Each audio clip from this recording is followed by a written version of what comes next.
One of the themes that recurs a lot in Enough Already is the idea that change comes from choices, and the idea of conscious living, I think, Uh-huh. is very prevalent in this particular book. You know, I think overwhelmingly the clutter thing, the financial thing, any place that I see clutter in people's lives, and by clutter I mean anything that gets between them and the life they want. One of the pieces that's missing is what I call mindfulness. That if you want to affect change, there are three things that are critical. One, clarity. You've got to have a clear vision for where you want to go, whether it's the stuff in your house, the stuff in your heart, the stuff on your head, or the stuff on your hips.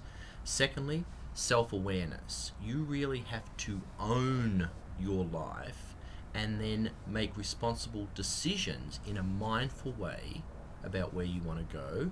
And thirdly, commitment.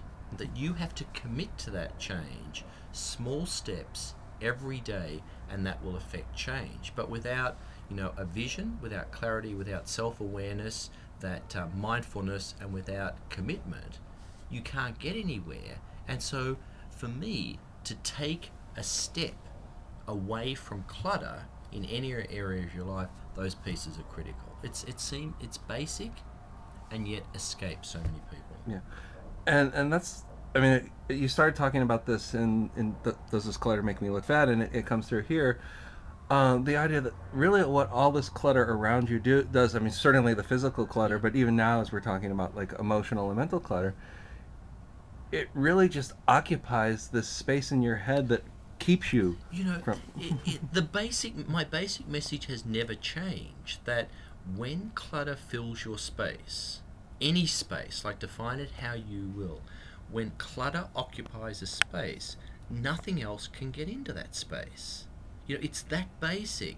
And you know what it's like when you walk into a room and it's full of crap and you feel so overwhelmed and paralyzed and buried and suffocated. All of those words.